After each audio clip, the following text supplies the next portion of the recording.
your expertise in the midst of messy change. So please welcome Emily Crookston.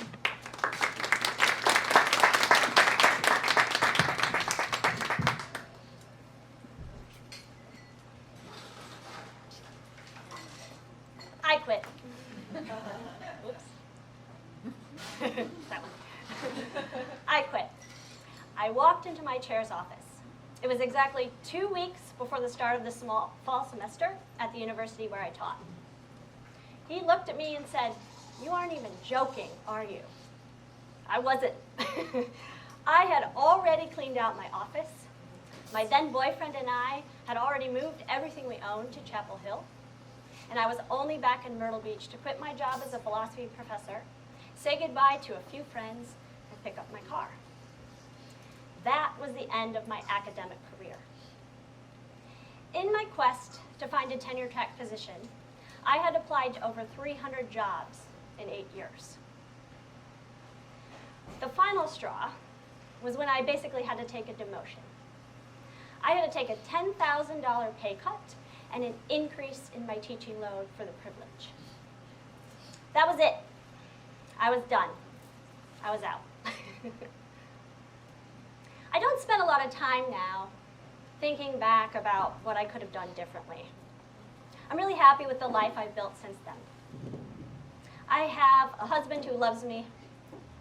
I have a successful business. And I have a strong yoga practice. And these things really fill me up. But I really admire people who can put a spin on their past failures. I admire people who can look back and see their past mistakes as the building blocks to future success. I haven't learned how to do that for myself. For me, my story feels really messy. I can't look back on those 15 years I spent climbing the ivory tower steps as leading me to that light bulb moment when I realized, oh, what I really want to do is start a business and be a ghostwriter. I can't see my first career as setting me up to realize what I was always meant to do. My story feels messier. I failed. And it actually feels pretty good these days to say that out loud. I failed. I needed a plan B. And honestly, I'm still figuring that out. But I did learn some lessons along the way, hard lessons. And probably the biggest lesson I learned is that I need to own my expertise. I can't follow a path someone else has laid or listen to rules someone else made if I want to be the expert they can't ignore. Of course, this is easier said than done. How do you own your expertise when you just spent 15 years looking to achieve a goal that's no longer in the picture? How do you own your expertise when you've been laid off or the 100th prospect has slammed the door in your face? And by the way, owning your expertise isn't necessarily easier when things are going great. How do you own your expertise when you've just been promoted and now you got to figure out how to get buy-in from a whole new team? In these moments of messy change, owning your expertise is the furthest thing from your mind. You're really in triage mode. You're doing what my client likes to say. You're throwing yourself into busy. You're building the bridge underneath your feet. So owning your expertise is pretty easy when the ground is solid under your feet. But the thing is, the real test to owning your expertise is owning it even when you don't know what it is. Let me say that again. Owning your expertise is about owning it, even when you don't know what it is. So today I'm going to talk about how to own your expertise in the midst of messy change. But we're getting a little bit ahead of ourselves, so before I get there, let's ask a more basic question. What's an expert look like anyway? You might have heard of the 10,000-hour rule, which is one way of measuring expertise. Malcolm Gladwell didn't invent the 10,000-hour rule, but he did popularize it in his book Outliers. And the idea is pretty simple.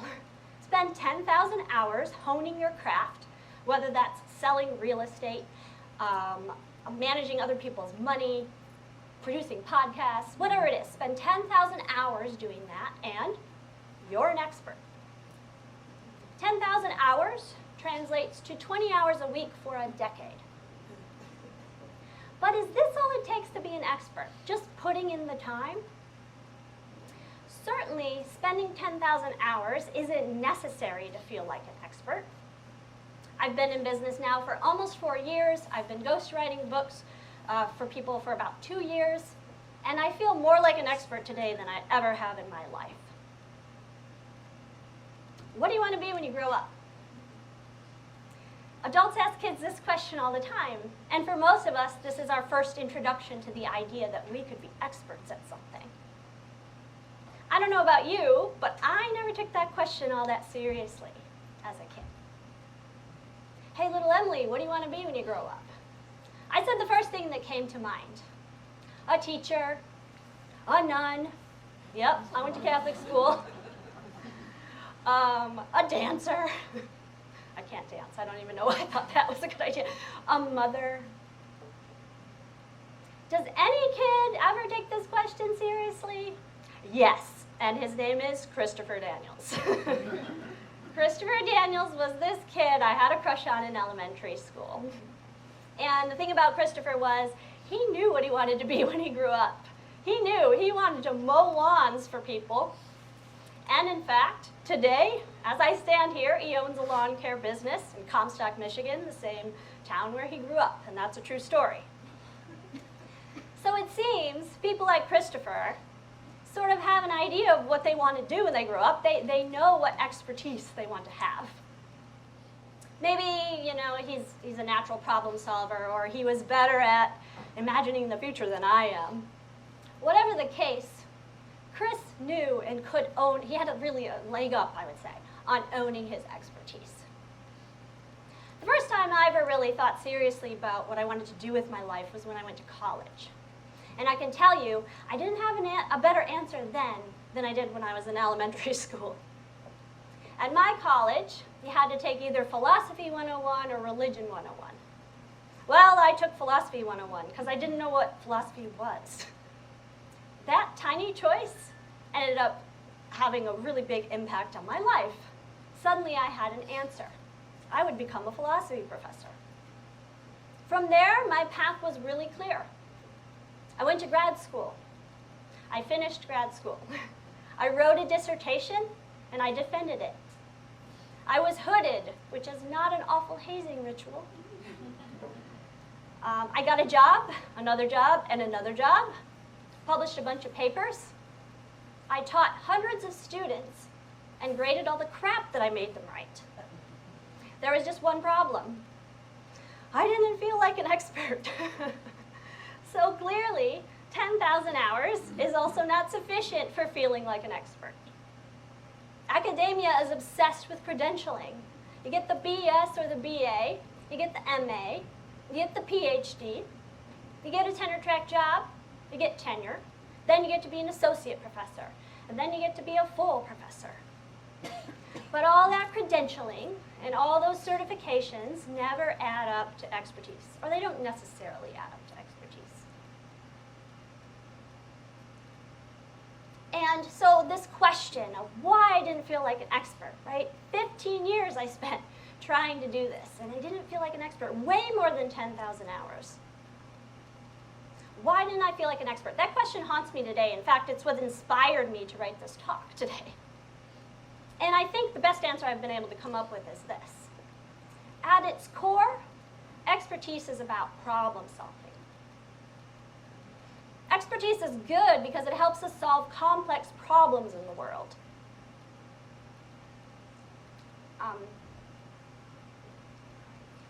It's no wonder that we value expertise.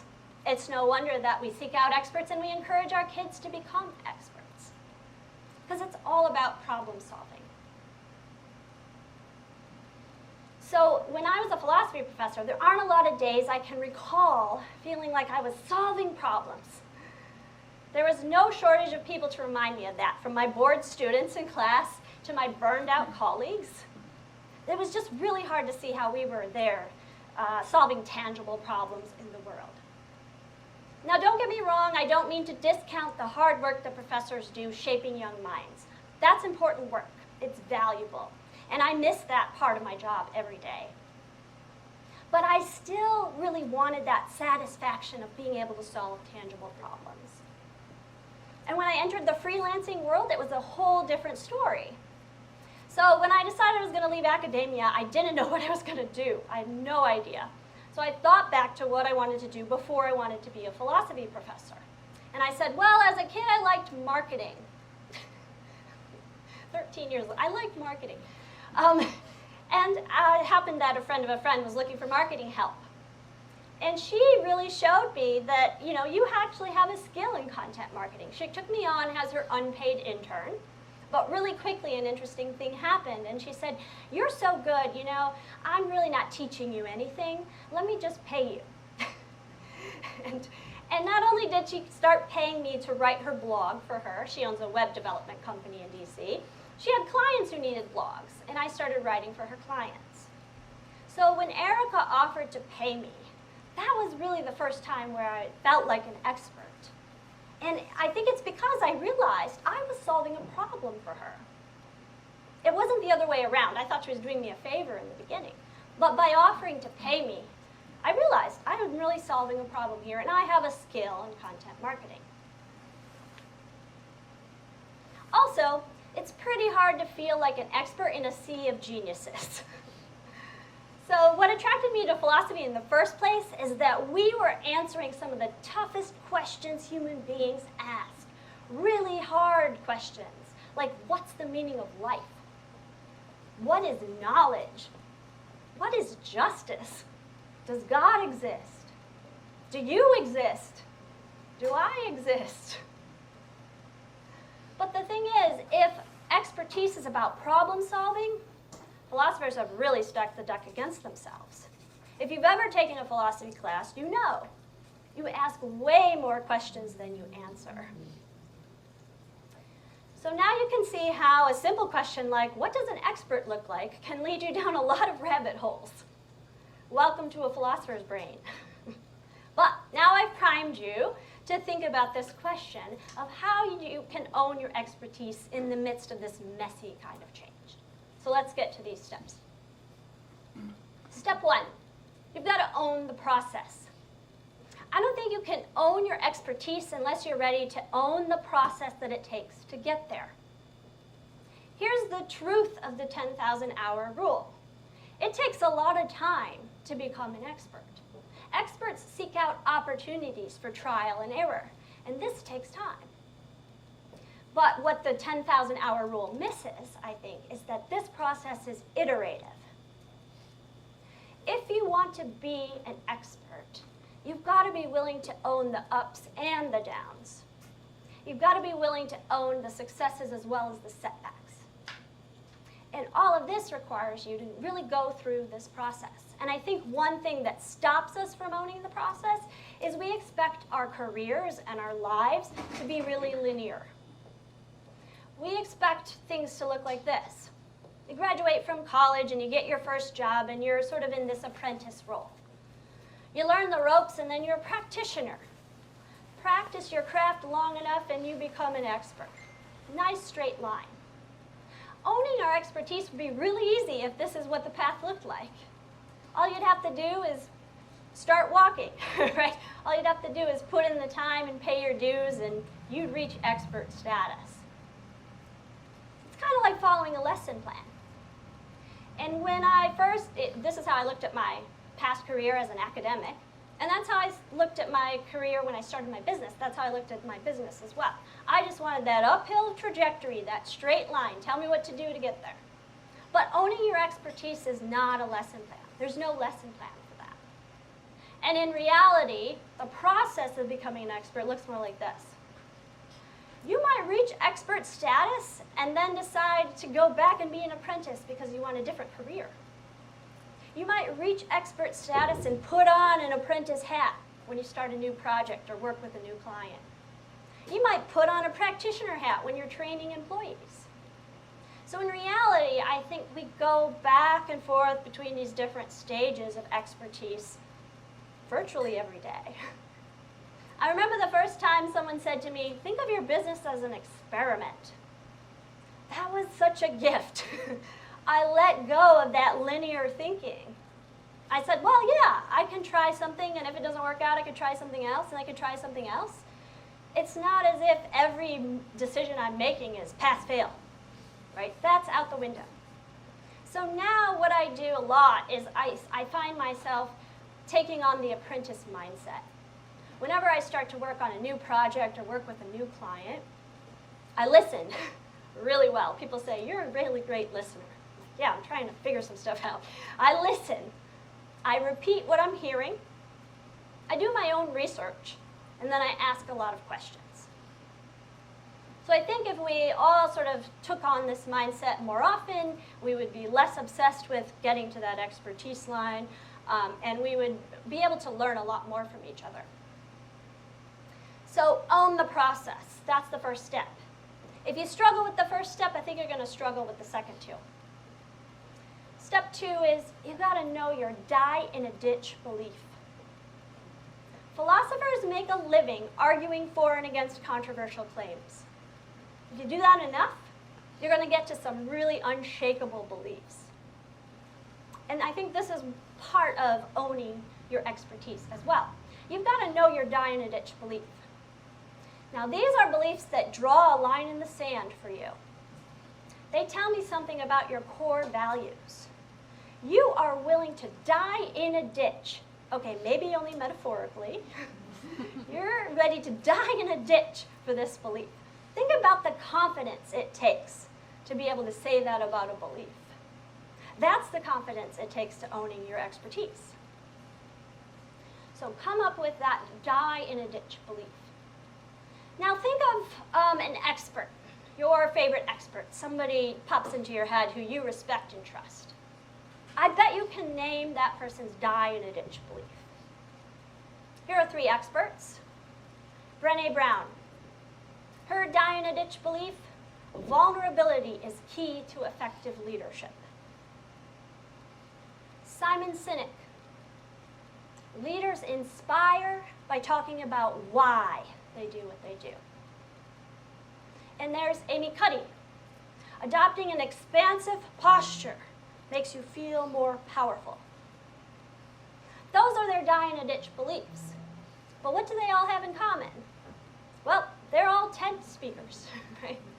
And TED's motto is, ideas worth spreading. Your die-in-a-ditch belief is your idea worth spreading. So you've got to find your die-in-a-ditch belief. Now let me ask you, what's your die-in-a-ditch belief? If it doesn't immediately come to mind, here's a really quick and easy writing exercise you can do for yourself. It'll only take a couple minutes. Picture yourself mentoring your past self. So imagine yourself at the beginning of your career or even before you found the work that you're doing today. What would you say to that person? What advice would you give her? If you do this enough, you'll eventually figure out what that die-in-a-ditch belief is. It only takes a few minutes.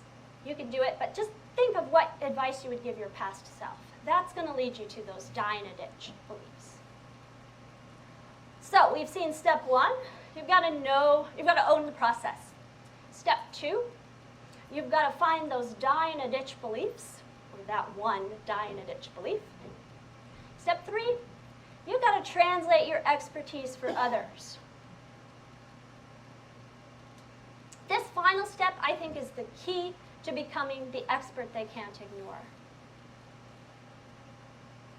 When you own your expertise, you'll know, because you'll find yourself really calmly being able to translate your expertise for others.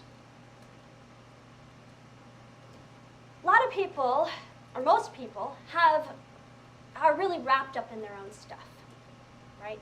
So if you don't learn to translate your expertise for others, they're just going to miss that you're the expert that you are. I failed to get the job I wanted, not only because I didn't feel like an expert, but also because I didn't translate my expertise for others. I didn't even know that I needed to do that. I expected everyone to simply recognize and appreciate my brilliance for what it is. I think a lot of us do this as well, right? But again, people are wrapped up in their heads. You've got to be able to cut through the clutter in their brains. You've got to translate your expertise. You have to tell them that you're the expert in a way that makes sense to them. Here are a couple little things you can try to help you work on translating your expertise. You could start a blog if you don't have a blog. You could write about your expertise. You could start with your die in a ditch belief. Tell people about it in your blog.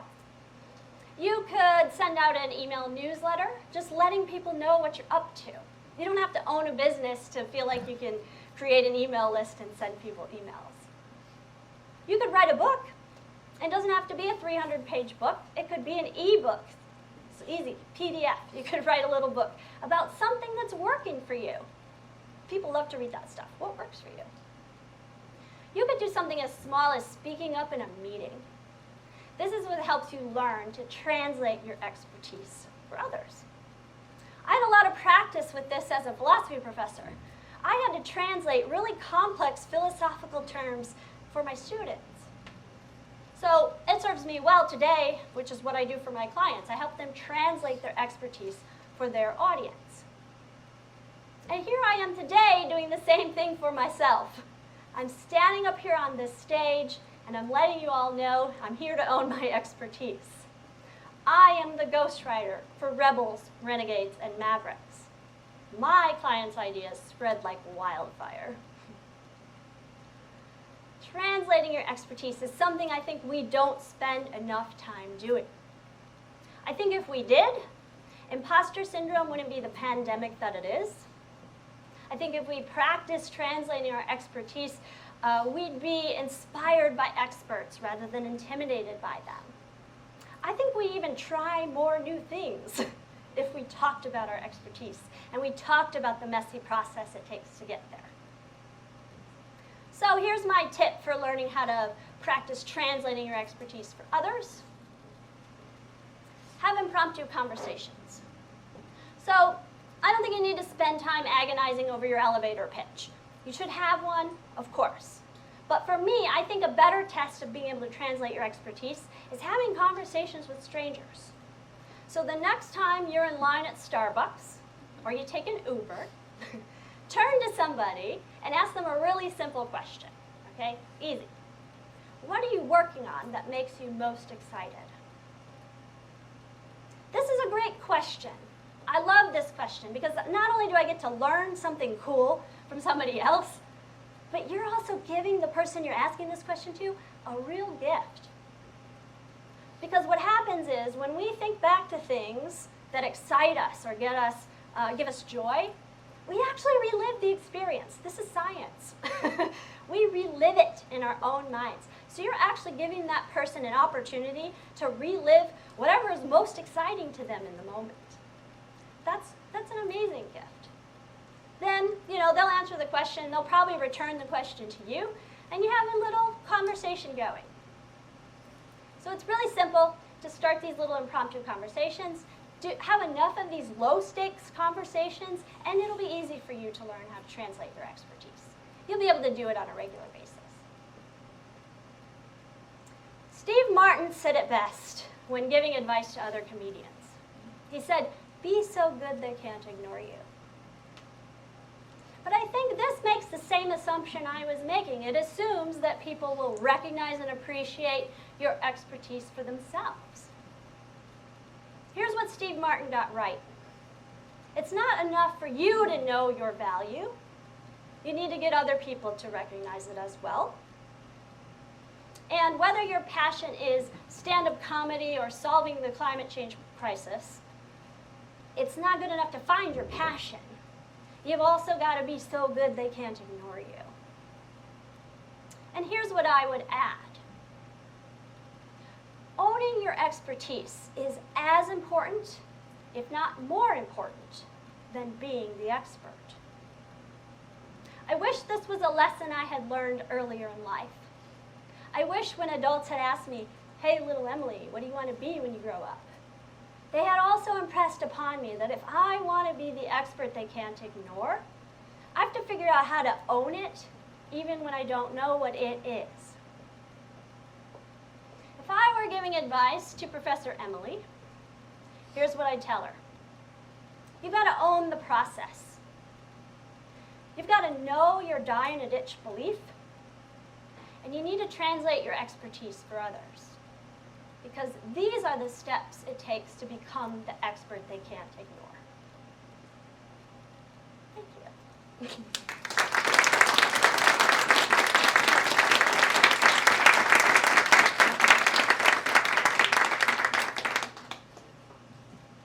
Great, thank you, Emily.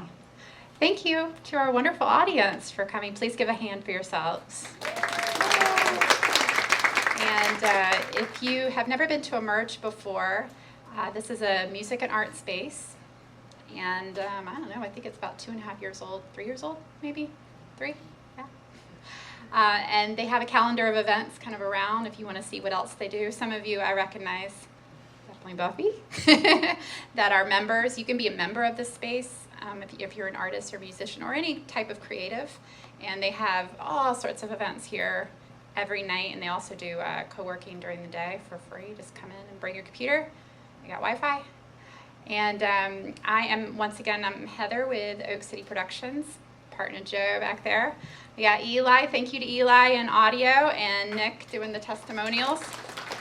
And yeah, like I said, I think we're gonna do another one of these in the summer, so I'd love to see you that time. And if anybody needs any photos or videos for your brand, or even senior portraits we're doing, we do that. So please reach out to us and get in touch. And my email is heather@oakcityproductions.com. You can go to our website at oakcityproductions.com and see everything we're doing. So thank you once again for coming. Yeah.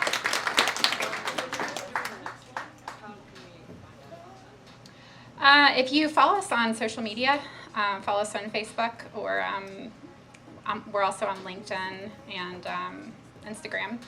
We'll definitely announce it, and we can. If you're on the email list for this event, and if you want me to email you, I could do that too. Just come find me after. Yeah? Okay. Any other questions? Awesome. Thank you so much.